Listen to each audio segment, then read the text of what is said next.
Everybody's talking about the rule of five, but what really is it and why does it exist? Over the last 5 years, I have been writing about and making content about obscure history for people to enjoy on the internet. And sometimes we get lucky and obscure history finds its way into the mainstream. There are tons of headlines floating around today, like this one, where Democrats are invoking an obscure and mysterious rule of five to try to get more transparency about the Epstein case. And since obscure history is the thing that I do, seemed fitting that we look at it. The rule of five is actually called the five member rule or the seven member rule, and it basically says that an oversight committee, as long as there are five people that agree that there needs to be transparency, can ask the majority party for full disclosure on a specific matter. It was established in 1928, and there's a lot of good reasons why it was established. One of the reasons was that in the 1920s, the US government was expanding and a bunch of new committees were being made to help run the country.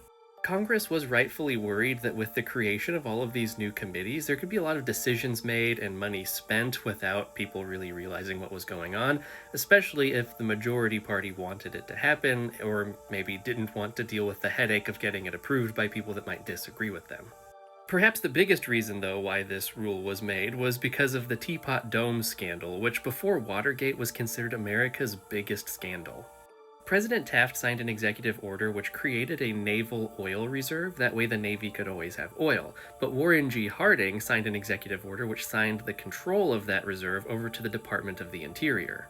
And that's when this man here, Albert Fall, the director of that department, became a very rich man. Albert Fall began selling that oil reserve to oil companies at very favorable prices, which were not disclosed to the public, and he also accepted personal bribes from them to make this happen. This was considered the biggest political scandal in American history to that point, and Albert Fall was sent to prison, making him the first member of a presidential cabinet to go to jail.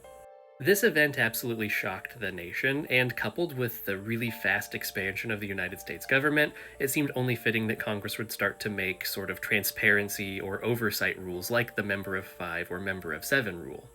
The reason why this rule is obscure is because it's not invoked very often. One of the most interesting uses of this rule that I could find was that it was actually used by Democrats in 2001 to review the results of the 2000 census. I'm sure that there was a good reason for it, but I did not read much further than that.